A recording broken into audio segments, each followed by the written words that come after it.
तो बड़ा अच्छा रहेगा। Okay, no, good. चलिए, तो हम लोगों ने अभी तक क्या डिस्कस कर लिया है आज के उसमें? बड़ा शॉर्ट रिवीजन फटाफट लेते हैं। पहला डिस्कस किया हम लोगों ने improved efficiency of the logistics. इसमें बेस बात क्या है कि जैसे ही आपका, इसमें बेस बात क्या हो गई कि जैसे ही आपको इस बात की फैसिलिटी मिल गई in the very short terms कि आप क्या कर सकते हैं, एक स्टेट से दूसरे स्टेट सामान मंगवाने पर आपको जीएसटी मिलेगी, वैसे ही आप ने, क्योंकि अब आपको मार्केट में रहना और अच्छा कंपटीशन करना, तो आप दूसरे स्टेट से भी फटाफट सामान मंगाने लग गए, क्योंकि अब आपको आईटीसी मिल जाएगी। तो जैसे ही ये काम आपने किया, तो जो ट्रांसपोर्टेशन इंडस्ट्री है, मीन्स द लॉजिस्टिक, इसकी एफिशिएंसी बढ़ी। उन्हें ज़्यादा ट्रक चलाने पड़ेंगे, उन्हें ज़्यादा गोदाम बनाने पड़ेंगे, उन्हें ज़्यादा कर्मचारी रखने पड़ेंगे, तो उनकी एफिशिएंसी बढ़ी। ये पॉइंट हम लोगों ने डिस्कस किया था, शॉर्ट रिवीजन। दूसरा डिस्कस किया था कि regulation of the unorganise sector. तो जितने सारे लोग अनऑर्गेनाइज थे, उनको भी, भले वो थ्रेशोल्ड लिमिट में ना आते हो, उनके लिए ऑप्शन हो कि चाहे तो रजिस्टर्ड हो चाहे ना हो, लेकिन उनको कहीं ना कहीं ये पुश करता है कि आप रजिस्टर्ड हो जाइए। क्योंकि अगर वो खरीद के ला रहे हैं किसी जीएसटी रजिस्टर्ड बंदे से, तो वो तो बिल काट के दे रहा है और उसके साथ टैक्स लग के आ रहा है। ठीक, अगर उसके साथ टैक्स लग के आ रहा है तो इस टैक्स को आपको अपनी कॉस्ट में शामिल करना पड़ेगा, तभी आप बेच पाएंगे। ठीक, तभी आप बेच पाएंगे, वरना उसको कॉस्ट में आपको शामिल करना पड़ जाएगा अगर आपको आईटीसी नहीं मिल रही है तो एक तरीके से पुश कर रहा है उन लोगों को भी कि जो जीएसटी के दायरे में नहीं आते, कि आप रजिस्टर्ड हो जाइए तो आप आईटीसी का बेनिफिट ले पाएंगे आगे बेचने पे। ठीक, दूसरा पॉइंट ये था। तीसरा था एक्सपोर्ट कम्पिटिटिवनेस, जो अभी अभी मैंने डिस्कस ही किया है कि कैसे इसने आपकी निर्यात करने की क्षमता को प्रतिस्पर्धात्मक बना दिया, आप उसमें कंपटीशन कर पा रहे हैं। अगला लेते हैं हम लोग, higher threshold for the registration. ठीक, ये भी एक बेनिफिट हम लोग इसलिए मांग सकते हैं कि कई सारे ऐसे हमारे यहाँ ट्रेडर होंगे कि जो ये चाहते होंगे यार कुछ भी हो जाए, हम ये बर्डन नहीं ले सकते, हम 2 कर्मचारी नहीं रख पाएंगे, हम जो है बार बार रिटर्न नहीं बना पाएंगे, मेरी इतनी जो है वो सेल नहीं है, मैं इतना बर्डन नहीं उठाना चाहता, मैं तो भैया रजिस्टर्ड नहीं होऊंगा।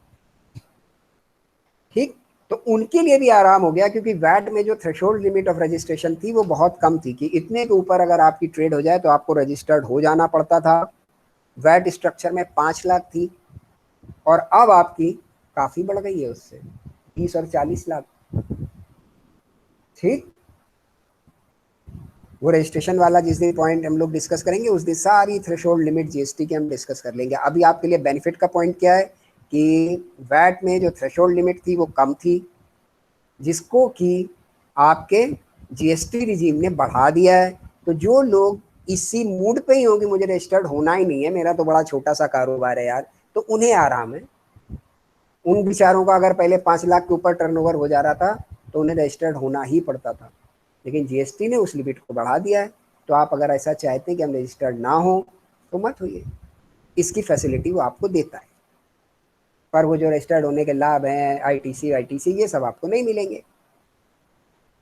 तो अगर आप उसको फोरगो करना चाहते हो तो आपकी लिमिट बढ़ा देता है, ये बेनिफिट दे रहा है कि आप मत रजिस्टर्ड होइए, आपकी उसने लिमिट बढ़ा दी।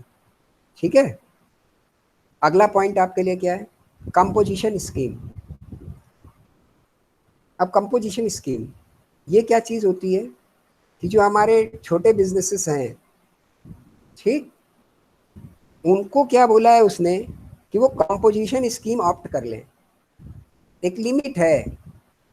ठीक, अभी हम बेनिफिट की तरीके से इसको बता रहे हैं एक, और जिस दिन इसमें क्लास में हम लोग अगले या दूसरे लेक्चर में इसको लेंगे कंपोजिशन स्कीम में, तब इसकी पूरी डिटेल बताएंगे कि इसका रजिस्ट्रेशन का एरिया कितना है, कितने पे आदमी रजिस्टर्ड हो सकता है और क्या। अभी आप इतना समझ लीजिए कि जीएसटी के अंतर्गत अगर आप रजिस्टर्ड होते हैं और कंपोजिशन स्कीम को ऑप्ट करते हैं तो आपके ऊपर जो फुल रेट ऑफ जीएसटी है वो अप्लाई नहीं होंगे, you can pay your tax with the lesser rates, और वो रेट बड़े मिनिमम होते हैं, बड़े मिनिमम 2, 2.5, 3% तक, बस ½ % से लगा के 2.5% के रेंज में सारे रेट्स हैं उसके, मीन्स जस्ट लाइक नन। अगर आप उस क्वांटम में आ रहे हैं कि आपको रजिस्टर्ड होना चाहिए तो आप रजिस्टर्ड हो जाइए। और एक लिमिट उन्होंने बताई कि कहाँ तक आप आपकी जो अपर लिमिट है, मान लीजिए रजिस्ट्रेशन की जो थ्रेशोल्ड लिमिट है वो हो गई मिनिमम लिमिट, अब आप इसको क्रॉस करोगे तो आपको रजिस्टर्ड होना ही है। तो एक कोई लिमिट उन्होंने उसके ऊपर रखी कि ये लिमिट तक आप कंपोजिशन स्कीम ऑप्ट कर सकते हैं। If it is the minimum range to get registered, और इसको आप पार कर गए तो आप रजिस्टर्ड हो जाइए। एक है फुल फ्लैश रजिस्ट्रेशन, जिसमें फुल टैक्स आपके ऊपर अप्लाई हो जाएंगे, जो रेट 5 से लगा के 28% तक है। ठीक, आप चाहते हो कि इतना हैवी टैक्स जो है मेरे ऊपर बर्डन ना आए, तो एक लिमिट उन्होंने अपर दे दी कि अच्छा अगर यहाँ तक टर्नओवर है तो आप कंपोजिशन स्कीम ले सकते हो रजिस्टर्ड होने के बाद भी। तो कंपोजिशन स्कीम में आपकी जो टैक्स पेइंग चार्ज आएगा, आपके ऊपर टैक्स का आउटपुट टैक्स बनेगा, टैक्स का चार्ज आएगा, उसका रेट ऑफ टैक्स बड़ा कम होगा, आधे से 2.5% तक। तो बहुत सारे ट्रेडर इसको ऑप्ट कर लेते हैं। अब इसके क्या फ़ायदे क्या नुकसान है, इसमें क्या बेनिफिट मिलेगा नहीं मिलेगा, ये कंपोजिशन एज शॉर्ट नोट्स जब हम लोग डिस्कस करेंगे नेक्स्ट क्लास में तो उसमें बात करेंगे। अभी आपके लिए ये है कि इसने आपको एक कंपोजिशन स्कीम का फ़ायदा दिया। जो वो ट्रेडर हो जो ये चाहते हो कि मुझे वो बेनिफिट्स नहीं चाहिए जो फुल रजिस्ट्रेशन में है पूरे के पूरे, और रजिस्टर्ड होना मजबूरी है क्योंकि हम लिमिट क्रॉस कर गए, तो यार थोड़ा ही टैक्स ले लो हमसे और हमें माफ़ करो, ठीक, वो लोग इसको ले सकते हैं। ओके, ये बात हो गई हमारी, कंपोजिशन स्कीम ले लेंगे ये। अब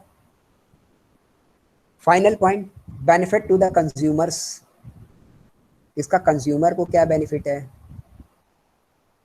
ये तो मुझको लग रहा है इतने दिन से हम लोग की क्लास हो गई, कई सारी बातें हो गई हैं, तो आप में से भी कोई इसको हल्का सा ट्राई कर सकता है?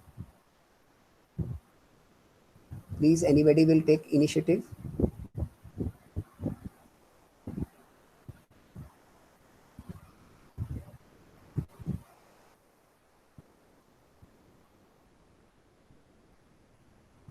ट्राई करेंगे बेटा आप, क्योंकि तो बड़ी आसान बात है, सिर्फ बना के लिख देनी है, इसमें कुछ भी ऐसा नहीं है कि कुछ नया है।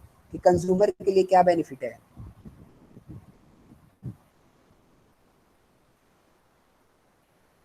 हमारे आपके लिए जीएसटी में क्या बेनिफिट है? We are the consumers, ultimate consumers.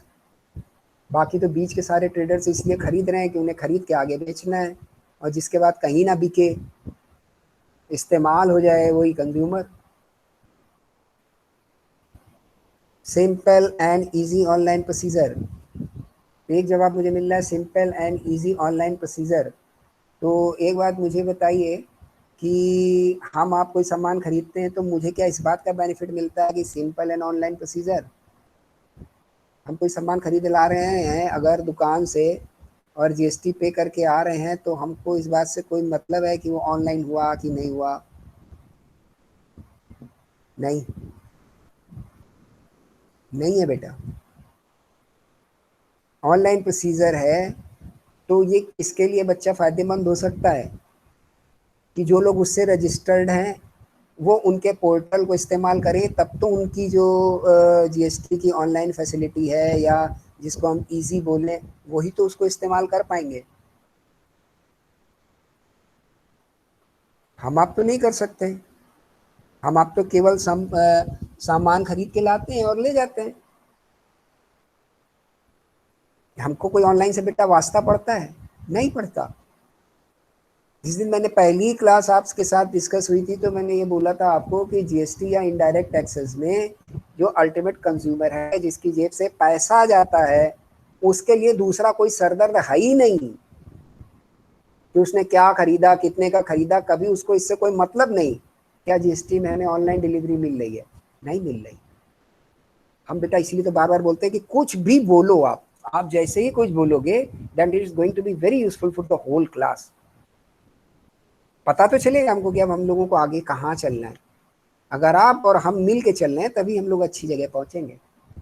तो disclose the things you have with your mind, उनको आप बीच बीच में बोलते चलिए, कतई किसी मुझ शर्माइए किसी से ना, मुझसे तो बिल्कुल मत शर्माइए, क्योंकि आपकी उम्र में तो हम, आप तो बहुत पढ़ते हो सकता है इतने भी ना पढ़ते हो सकता है इससे ज़्यादा पढ़ते हो।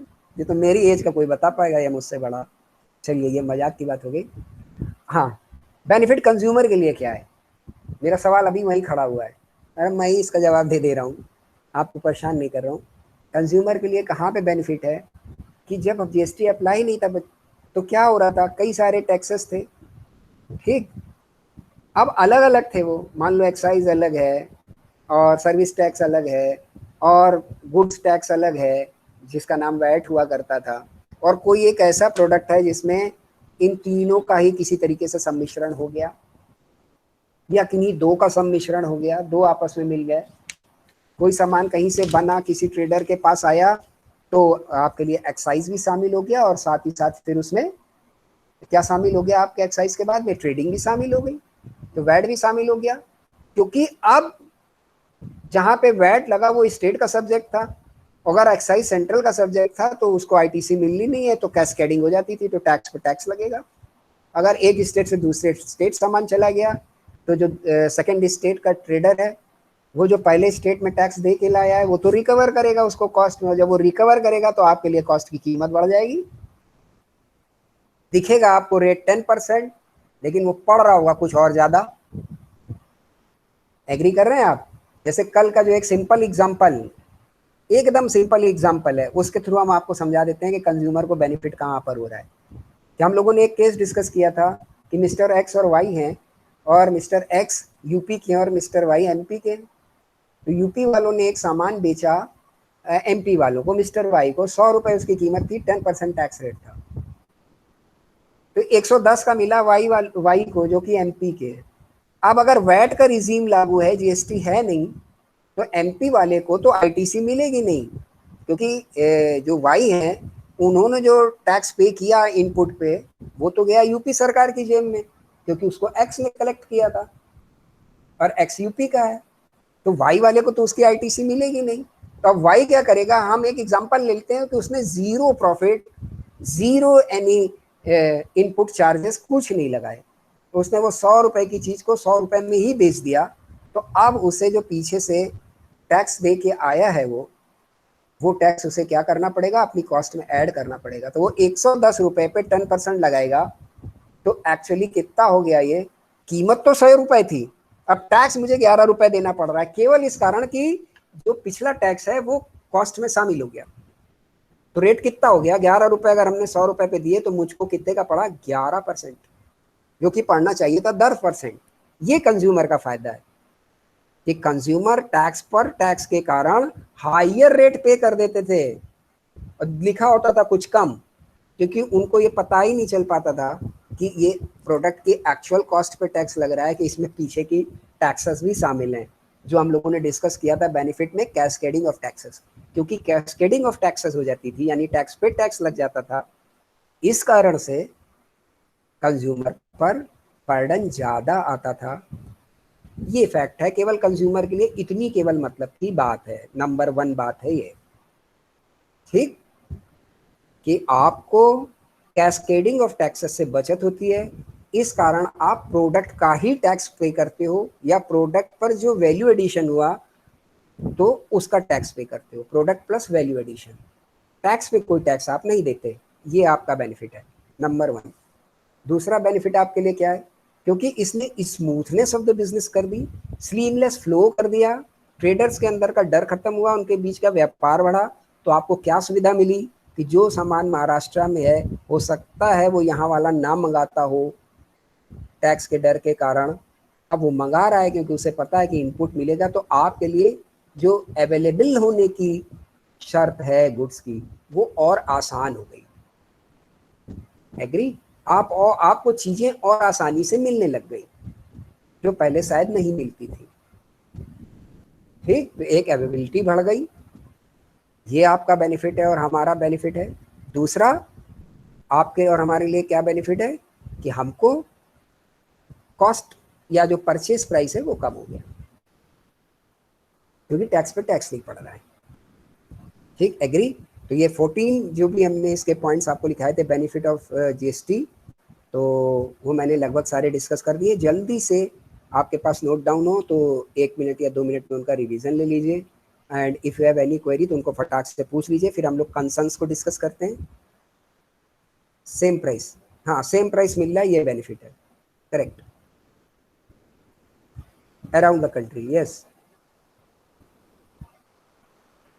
हाँ, अगर वो जिस लेवल पे, अगर वो चेन आगे बढ़ रही है, तो चेन बढ़ने पर जो अगर ट्रेडर वैल्यू एडिशन करता है, भाई वो भी तो अपना वैल्यू ऐड करेगा ना, कि इन कैरिज इनवर्ड और प्रॉफिट और ये सब। तो उतना तो उसको राइट है ना, आपके लिए सामान पहुंचवा रहा है आपकी जगह पे, उतना तो उसका राइट है ना। तो वो ऐड करेगा, वो टैक्स पे टैक्स नहीं लगा पाएगा। तो आपको बेनिफिट में आप सेम प्राइस की जगह क्या लिखेंगे कि द कैस्केडिंग ऑफ टैक्सेस, इससे जो बढ़ने वाला प्राइस था, मीन्स जो प्राइस बढ़ जाता था due to the tax on tax, उससे आप बच गए, तो आपको कहीं ना कहीं थोड़ा सस्ता पड़ा, ये बात बोल रहा हूँ। Any other doubt? और इन 14 पॉइंटों में ही पूरा देख लीजिए, कोई डाउट आ रहा है मैं 1 मिनट रुक जा रहा हूँ आपके लिए, फिर हम लोग कंसर्न्स को डिस्कस कर लेंगे।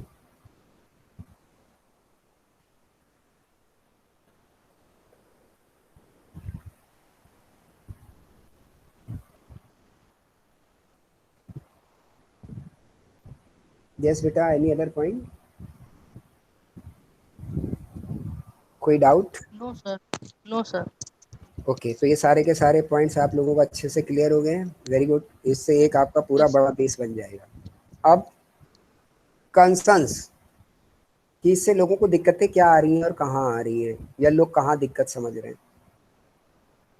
तो सबसे पहली दिक्कत में पॉइंट वाइज जो आपको लिखा गया वो था lack of preparedness. Lack of preparedness, ठीक। इसका मतलब क्या है, क्योंकि जीएसटी हमारे यहाँ 16 में पास हुआ, 17 से लागू हो गया, 16-17 का काम है ये। तो अभी इसको थोड़ा पीरियड हुआ, तो अगर इसको थोड़ा पीरियड हुआ है, तो मानी बात है, जो चीज़ नई इंट्रोड्यूस होती है और जो पीछे से हम किसी चीज़ को यूज़ करने के अभ्यस्त हैं, तो उसके और इसके बीच में कुछ मुझे गैप दिखाई देता है। इसको बोलेंगे हम यार, फिर बाद में बोलते हैं कि अगर इसको थोड़ा सा ऐसा करके चेंज करके ले आते, इसमें कुछ ऐसा कर देते, तो ये और अच्छा हो जाता। इसको बोलेंगे, इसी को बोला जा रहा है लैक ऑफ प्रिपेयर्डनेस, कि जब इसको लाया गया तो यार ये और देख लेते तो और बढ़िया हो जाता। ये हमें पता कब चला, ट्रेडर्स को पता कब चल रहा है, when they are going to use such portal, और when they are going to use the system of the new GST era. जब उन्होंने ये नए जीएसटी एरा को इस्तेमाल करना शुरू कर दिया, इनके सिस्टम्स को इस्तेमाल करना शुरू कर दिया, इसके हिसाब से काम करने लगे, तो उन्होंने देखा कि यार इसमें थोड़ा सा अगर ये और बढ़ जाता या जुड़ जाता तो ये और अच्छा हो जाता, ये और बढ़िया हो जाता। तो इनको इन्होंने बोला थोड़ी कम तैयारी के साथ आया, और अच्छी तैयारी के साथ और अच्छे ढंग से लाया जा सकता था। क्योंकि मैंने पहले भी आपको बताया कि जीएसटीएन के पोर्टल का बनाना बहुत बड़ा सर्वर था, डिफरेंट स्टेक होल्डर्स, क्योंकि ये तो एक पोर्टल पे काम कर रहा है ना ऑनलाइन फैसिलिटी में। तो अगर एक पोर्टल पे काम कर रहा है, तो इसके अंदर आईटी डिपार्टमेंट शामिल है, तो सॉफ्टवेयर वाले शामिल हैं सारे, पूरा उस हिसाब का हार्डवेयर मैकेनिज्म भी चाहिए कि कितने बड़े आप कंप्यूटर लगाएं, कितने बड़े सर्वर लगाएं, कहाँ से डाटा का किधर फ्लो होगा, कैसा कंट्रोल होगा, सारा मैकेनिज्म एक तो वो चाहिए, ठीक। फिर लॉ, जितने कंसर्न लॉ थे उनको सबको मिलाना है, और लॉ के हिसाब से जो जीएसटी का लॉ बने उसकी कंप्लाइंस भी आपका आईटी सिस्टम करवा पाए, इस हिसाब से आपको उसको ड्रॉ करना है। अथॉरिटी भी सेट करनी है कि यहाँ फाइल होगा, और इसके बाद अगर अपील होनी है तो इसको ये वाले जगह पे आप भेजें तो अपील होगी, और ये वाला फॉर्म भरेंगे तो ये रिटर्न है, ये वाला फॉर्म नंबर आप भरेंगे ऑनलाइन ही तो ये अब रिटर्न में कुछ चेंज है, ये वाला फॉर्म भरेंगे अब आप, तो ये क्या हो जाएगा कि आप अब रिटर्न के अगेंस्ट में फंड को क्लेम कर रहे हैं, रिफंड को। All design in the IT method. तो इसके लिए कितना सारा काम करना पड़ा होगा, कितनी सारी चीज़ें करनी पड़ी होंगी, ये तो केवल आईटी और लॉ हो गया।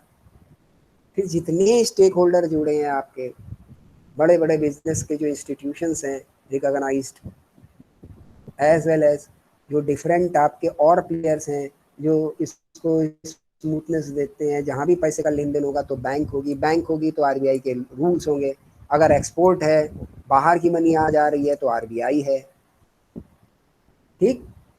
अगर ट्रेडिंग में आप स्टॉक ट्रेडिंग में भी जीएसटी अप्लाई हो रहा है, तो सेबी भी है, सेबी की भी बात भी सुननी पड़ेगी कि ऐसे ऐसे मेरे यहाँ काम होता है। समझ आता जा रहा है? सबका निचोड़ मिला के सबको सेटिस्फाई करते हुए आपको एक पोर्टल बनाना है। आप क्लास के 20 बच्चे मिलके, ढेर सारे पॉइंट सबके पास अलग अलग विचार हों, मिल के कोई एक रास्ता बना सकते हैं कि सारे लोग उससे मिल जाएं और चल सके। कितना बड़ा काम होगा बेटा। हल्का भी किसी एक की दूसरे से नहीं पड़ती है तो अपना दरवाजा बदल लेते हैं, मैं तो इधर से आऊंगा, मैं तो इधर से जाऊंगा। वहां तो सबको रास्ता चाहिए। कोई पूरब जा रहा है तो कोई पश्चिम जा रहा है, किसी की दक्षिण दिशा है, और किसी की ना पूरब है ना पश्चिम है, उसके बीच की एक तिरछी दिशा है। समझ आ रहा है? Such a huge work to do. इसलिए ऐसे जब भी कोई नए काम होते हैं तो जो भी बंदा इस्तेमाल करने बैठेगा उसे हमेशा लगेगा लैक ऑफ प्रिपेयर्डनेस। बिल्कुल उसूल है ये, ठीक? इसलिए लग रहा है। और डे बाय डे हर एक में चेंजेस होते हैं, तो लैक ऑफ प्रिपेयर्डनेस को इस तरह से भी लोग बोल सकते हैं। दूसरा पॉइंट आ गया कंप्लायंस रिलेटेड इश्यूज। ठीक, अब जब इसका कंप्लायंस करना है, इनके जो रूल्स और रेगुलेशन बने, तो वहाँ भी लोगों को दिक्कत महसूस हो रही है। रिटर्न डालें तो पहले यहाँ डालें कि वहाँ डालें, कैसे करें, ये सब जब रिटर्न और इन सब के आगे पूरा चैप्टर आएंगे तब आपको ये बातें और अच्छे से समझ आने लग जाएंगी। ठीक, कि कहाँ कहाँ थोड़ा कंट्राडिक्टरी हो जाता है कि इनको भी रिपोर्ट करना है तो इनको भी बताना है, इन पे भी डालना है, इतने दिन में इनको भेजो, इतने दिन में ये वाला जमा करना है। ठीक, तो कंप्लायंस रिलेटेड कुछ इश्यूज भी लोगों को समझ आए। एक प्रिपेयर्डनेस रिलेटेड, मतलब इसको और अच्छा कैसे किया जा सकता था। एक जब यूज कर रहे हैं तो बेसिक की जो आप बोल रहे हो उसको हमको यूज करने में बेसिक ऑपरेशन में क्या दिक्कत आ रही है, that is the compliance related issue. ठीक, कंप्लायंस रिलेटेड इश्यूज। दूसरी दिक्कत तो लोगों को आई। तीसरी क्या है, increase cost due to software purchase. अब बिजनेसमैन की तो आदत पड़ी है पुरानी कि उसने 2 4 5 हजार रुपए का 10 हजार रुपए का एक बंदा रख लिया, वो सेल टैक्स निपटाता है, रोज दिन में 3 बार जाता है, वहां पे जो भी कागज मांगा जाता है दे आता है, वहां से जो कागज कहा जाता है वो ले आता, रिटर्न भी जाके जमा कराता है, बैंक में टैक्स भी जमा कराता है। तो ये जो 5 10 हजार 15 हजार के 2 बंदे आपने रखे हुए, इनसे कहीं ज्यादा आपको कॉस्टली वो सॉफ्टवेयर पड़ जाएंगे अगर आपका बड़ा बिजनेस है थोड़ा सा भी, तो जो आपको जीएसटी उस पर जीएसटी पे काम करना है। जब आप रेगुलरली सॉफ्टवेयर यूज करते हुए काम करोगे तभी तो उस तरीके के रिजल्ट और डेटा आप प्रोड्यूस कर पाओगे कि जैसे आपको रिटर्न में देने हैं। Means your normal book of accounts it get to be as such informative that is going to be useful for the returns. आपका जो नॉर्मल अकाउंटिंग प्रोसीजर है ये तो रहेगा, लेकिन इससे जो इंफॉर्मेशन आप जनरेट करें वो आपके रिटर्न्स के लिए कितनी यूजफुल है। रिटर्न तो वो उनके नॉर्म्स और टर्मिनोलॉजी के हिसाब से जाएगा ना, जो रिटर्न में वर्ड्स लिखे, और उसमें वो जो आप नॉर्मल आपका अकाउंटिंग प्रोसीजर है उसमें से कभी वो कोई फिगर एक्सट्रैक्ट करेगा, कभी आधी एक्सट्रैक्ट करेगा, कभी किसी दोनों का कंपोजिशन एक्सट्रैक्ट करना चाहता है। तो ये मॉडिफिकेशन हुआ, कुछ चेंजेस हुए, और नॉर्मल अकाउंट आपको रखने ही है क्योंकि आप बिजनेस में हो तो आपको इनकम टैक्स भी तो देना है। समझ आ रहा है? तो इनके बीच एक कोऑर्डिनेशन चाहिए, वो अपना सॉफ्टवेयर बताएगा, और जनरली इसमें 3 3 महीने में रिटर्न जाता है। तो अगर 3 3 महीने में रिटर्न जा रहा है तो 3 3 महीने के हिसाब से आपको अपनी sale, purchase, debtor, creditor, output tax, input tax, ये आपको निकाल के रखने पड़ेंगे, तब तो आप दे पाएंगे हर 3 महीने में। और ये मिलेंगे भैया कहाँ से, ये मुझे बता दो। सेल मिलेगी आपको सेल अकाउंट से जो आप मेंटेन करते हैं, आईटीसी मिलेगी आपको परचेज अकाउंट में, वो वाला हिस्सा जो आपका टैक्स का हिस्सा है। जर्नल अकाउंटिंग तो करनी ही है आपको, उसमें से ये फिगर एक्सट्रैक्ट होंगी। समझ आ रहा है आपको? तो इसके लिए अलग लोग भी चाहिए होते हैं जो अच्छे से इन सारे कामों को कर पाएं, और वो सॉफ्टवेयर भी चाहिए होता है कि जब आप इनको day by day, week by week करेंगे तभी आप हर तिमाही में, हर उसमें आप अपने रिटर्न टाइम से प्रोड्यूस कर पाएंगे। अदरवाइज लेट होंगे तो उसकी पेनल्टी और वो सारे काम बढ़ जाएंगे। तो कंप्लायंस रिलेटेड इशू कनेक्टेड किसके साथ है, आपकी usability and good functioning with the use of the software, or making your accounts informative or in connection with the GST needs. GST की नीड्स के हिसाब से आपको अकाउंट्स को अपने सेटअप करना पड़ेगा। क्लियर? ठीक है, क्लियर है ये बात? आगे बढ़ जाएं अब जल्दी से।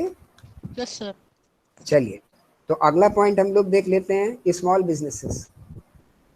स्मॉल बिजनेसेस, अभी जो एसएमईज हैं, स्मॉल बिजनेसेस हैं, स्मॉल और मीडियम वाली एंटिटीज है, इनके साथ दिक्कत क्या हो जाती है? अब इसमें बहुत सारे काम है, ठीक है ना।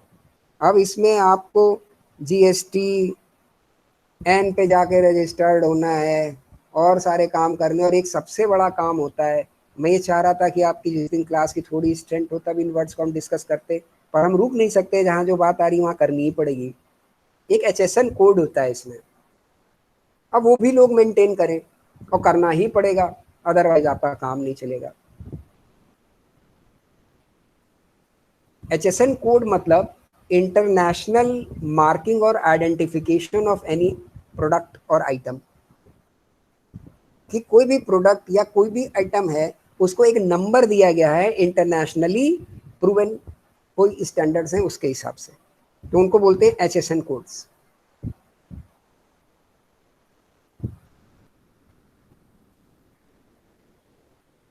अब इसका थोड़ा फुल फॉर्म और ये आप देख आइएगा, तो हम लोग मंडे को डिस्कस कर लेंगे, तब तक आपकी कुछ स्ट्रेंथ भी बढ़ जाएगी। मैं चाहता हूँ सब जितने लोग आ रहे हैं वो सब अच्छे से इन चीज़ों को सुन पाएँ, समझ पाएँ, वरना कुछ नया नया लगेगा, यार ये पता नहीं क्या बला है। और होता क्या है इसमें, आप लिख देंगे कि 100 ग्राम हल्दी वो फलानी वाली, ऐसे ही तो पर्चा बनता है ना। किसी परचून की दुकान पे जाओ, आप बोले यार एक हल्दी, तो वो बोलेगा कौन सी, कर्नाटक वाली, केरल वाली, या वो कोल वाली, कैसी वाली, और वही आपके पर्चे में उठा के लिख देगा। पर अगर आपको जीएसटी के थ्रू काम करना है, तो ये जो 2 तरीके की 3 वैरायटी की हल्दी है, इनके एक कोड होंगे जो कि इंटरनेशनल कोड है, तो वो डालना पड़ेगा आपको। अगर वो आपने डाला है, उस कोड के हिसाब से आपने परचेज किया है और उस कोड का सामान बेचा है, तब आप आईटीसी आपको तभी मिल पाएगी, क्योंकि एचएसएन तो मैच करेगा ना आपका। क्योंकि जीएसटी, बहुत ध्यान से सुनो, इंटरनेशनल टैक्स अम्ब्रेला है, तो इसमें कोड भी तो इंटरनेशनल ही चलेंगे ना। अब आपके यहाँ जीएसटी पे बाहर से आके भी कोई बेच रहा है, और जिसने बेचा है उसको यहाँ वाले ने खरीदा, तो उसे भी आईटीसी चाहिए।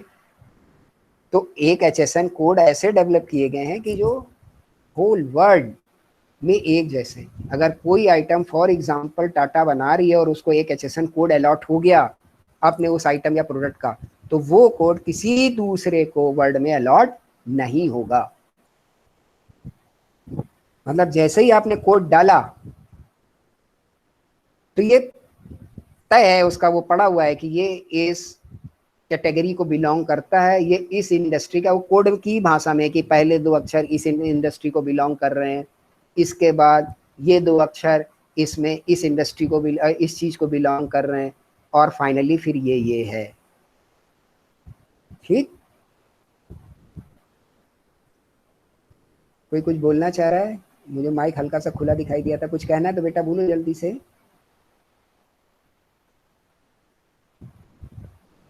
नो, ठीक है, तो एक ये पूरा कोड होता है, इसको आप देख के आएंगे, फिर हम लोग डिस्कस करेंगे, ठीक ना। तो means the identification of the product which you are selling और परचेजिंग। तब ये बड़ा भारी सर दर्द हो जाता है यार, कि एक इतनी बड़ी लिस्ट बना के रखो, या फिर एक आप कंप्यूटर और पूरा सिस्टम मैनेज करो कि वो जाने कि हाँ भाई ये कोड है। अपने यहाँ सामान को भी आप कोडिंग के हिसाब से पहचानो, अपने वेयर हाउस में जहाँ लगाना है लगाओ, कोडिंग के हिसाब से लो और बेचो। तो ये भी लेवल आपको डेवलप करना पड़ेगा कि कोड के साथ जो देसी लैंग्वेज आपकी चल रही है बिजनेस में, जो यूज कन्वेंशनल परंपरागत लैंग्वेज है, उसको आप मैच करा पाओ। लोग चाहिए इसके लिए अलग से सिस्टम के जानने वाले।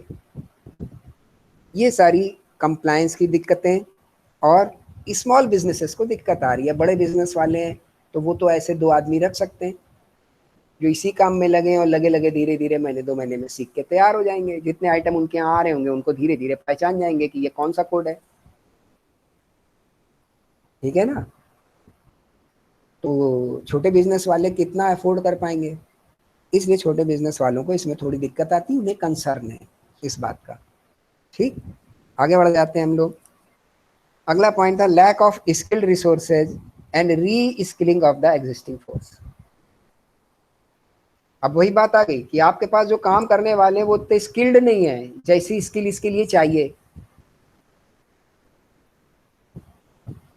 इनका लैक है। अगर आप चाहें भी तो ज़्यादा लोग आपको मिल नहीं पा रहे हैं कि जिनको जीएसटी की अच्छे से नॉलेज है, जो आपके लिए अच्छे से जीएसटी का काम कर पाए बिजनेस वालों के लिए।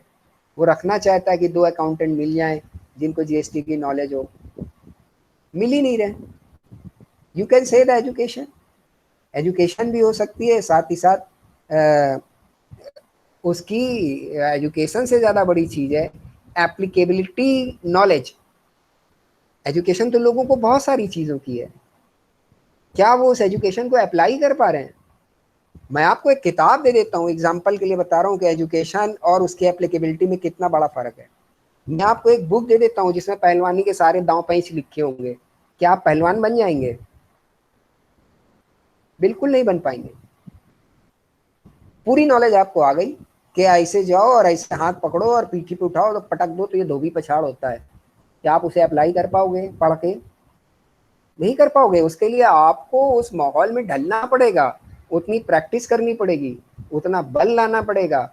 सेकेंडरी फिर उसको अप्लाई कर करके देखना पड़ेगा कि अब मैं इस लेवल तक पहुंचा, फिर इस लेवल तक पहुंचा, फिर मैं ये कर पाया। The difference between the skill and difference between the skill and the knowledge is, फर्क क्या है ज्ञान में और दक्ष होने में, मतलब एक्सपर्ट होने में। वो इतना ही फर्क है कि पता हो सकता है आपको कि किसी चीज की नॉलेज है, लेकिन आप अप्लाई कर पा रहे हैं, और अप्लाई कर पा रहे हैं तो with authority, with you can से द कॉन्फिडेंस, आप क्या अप्लाई कर पा रहे हैं। अगर अप्लाई कर पा रहे हैं then you can say be you are the skilled person, otherwise unskilled. केवल नॉलेज से काम नहीं चल रहा है। अगर किसी ने जीएसटी पढ़ा है केवल तो भी काम नहीं चलेगा। जीएसटी पढ़ने के बाद उसको किसी दुकान पे बैठना चाहिए, 1-2 महीने का एक्सपीरियंस हो कि कैसे कैसे चलता है, कुछ दिन सॉफ्टवेयर पे काम करे, then it is going to be skilled. Knowledge prime है, जिसे दांव लगाना, कि दांव के विषय में जानता है, समझ रहा है कैसे कौन सा दांव होता है, कौन सी टांग पकड़ के खींचनी चाहिए पहलवानी में। अगर वो ये सब जान रहा है, पहले तो जाने फिर उसको लगाए, अप्लाई करे। Same with the any type of knowledge. अब फर्क क्या है, पहलवानी में आप बगैर पढ़े भी सीख सकते हैं टोटल प्रैक्टिस से, जीएसटी में भी टोटल प्रैक्टिस से आप सीख सकते हैं एक हद तक। लेकिन यहाँ पे एजुकेशन भी बहुत जरूरी है, क्योंकि बहुत सी जगह पर एजुकेशन की भी बड़ी जरूरत पड़ेगी आपको।